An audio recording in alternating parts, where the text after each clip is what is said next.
నమస్కారం. రామకథల ఛానల్కి స్వాగతం. ఈరోజు మనం సీతారామ లక్ష్మణులను సుమంతుడు రథంపై అడవులకు తీసుకొని వెళ్ళుట అనే విషయం గురించి తెలుసుకుందాం. సీతారామ లక్ష్మణులు వనములకు వెళ్తూ తల్లిదండ్రుల ఆశీస్సులను తీసుకొనెను. లక్ష్మణుడు తన కన్న తల్లి అయిన సుమిత్రాదేవికి నమస్కరించెను. అప్పుడు సుమిత్రాదేవి లక్ష్మణుని శిరమున మూర్కొని ప్రేమాశ్రువులు రాల్చెను. కుమార, మిత్రుల మీద నీకు గల అనురాగము అపారము. శ్రీరాముని యందు నీకు గల భక్తి గాఢమైనది. ఆపదలయందు సంపదలయందు నువ్వు శ్రీరాముణ్ణి అనుసరించుటయే నీ కర్తవ్యము. నీవు వనములకు తప్పక వెళ్ళుము. శ్రీరాముణ్ణి నీ తండ్రియగు దశరథునిగా భావింపుము. సీతాదేవిని నీ తల్లిగా తలంపుము. అడవిని అయోధ్యగా భావింపుము. నీవు హాయిగా వెళ్ళిరమ్ము. అప్పుడు సుమంతుడు రామునితో, ఓ రాజకుమార, నీకు జయముగాక. రథమును అధిరోహింపుము. నీ దీక్షను ఇప్పటి నుండియే ప్రారంభించుట యుక్తము. సీతారామ లక్ష్మణులు రథమును అధిరోహించిరి. 14 సంవత్సరాల వనవాసమునకు తగినన్ని వస్త్రములు, ఆభరణములు, ఆయుధములు, కవచములు సుమంతుడు రథంపై చేర్చెను. ఇక సుమంతుడు వాయువేగంతో సాగిపోగల ఉత్తమ అశ్వములను చకచకా తోలెను. పట్టాభిషేకము చూడవచ్చిన జనులందరూ రాముణ్ణి అరణ్యవాసమును చూసి స్పృహ తప్పిరి. నగరమందరి ప్రజలు శ్రీరాముని రథం వెంట పరుగులు తీసిరి.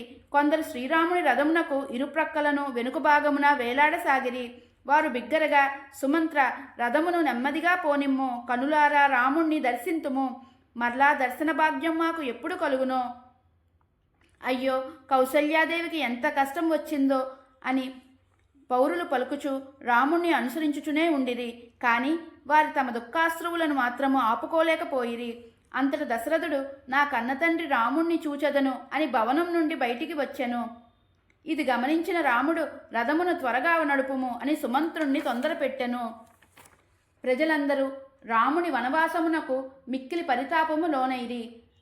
హాహాకారముతో అయోధ్య అంతా వ్యాపించినది. అంతట దశరథుడు స్పృహ తప్పి మొదలు నరికిన చెట్టు వలె నేలపై కూలిపోయెను. రాముడు రథంపై వెళ్తూ ఒక్కసారి వెనుదిరిగి చూచెను. తన వైపునకు వచ్చుచున్న తల్లియు తండ్రియు ఆయనకు కనబడిరి. ఎల్లప్పుడూ సుఖములే తప్ప దుఃఖములు మాటనే ఎరుగని వారు. ఎప్పుడూ వాహనాలపై సంచరించేవారు ఇప్పుడు నేలపై నడిచి వస్తున్నారు. అయ్యో అని శ్రీరాముడు రథమును త్వరగా నడుపుమని సారథిని తొందరపెట్టెను. కౌసల్యాదేవి రథం వైపు పరుగులు తీసెను. హా రామ, హా లక్ష్మణ, హా సీత అని దుఃఖించెను. రాముడు తన తల్లి పరిస్థితి చూసి చాలా దుఃఖించెను. ఆగుము ఆగుము అని దశరథుడు గట్టిగా అరుచుచుండెను. పొమ్ము పొమ్ము అనుచు శ్రీరాముడు తొందరపెట్టుచుండెను. ఈ పరిస్థితి సుమంత్రునికి సంకట స్థితిగా తోచెను. అప్పుడు రాముడు సుమంత్రునితో, నువ్వు తిరిగి రాజు వద్దకు వచ్చినప్పుడు నా మాట ఎందుకు పాటించలేదు అని రాజు అడిగినచో నేను వినలేదు అని చెప్పవచ్చును. ఎందుకంటే దుఃఖస్థితిలోనున్న వారిని ఎక్కువ కాలం ఓదార్చుటకు ఇది సమయం కాదు అని పలికెను. సుమంతుడు రాముని ఆజ్ఞ పాటించి రథమును ఇంకా వేగంగా తోలెను. అంతఃపురజనులు మనసునందే శ్రీరామునకు ప్రదక్షిణ నమస్కారాలు ఒనర్చి తమ దుఃఖమును ఆపుకోలేకపోయిరి.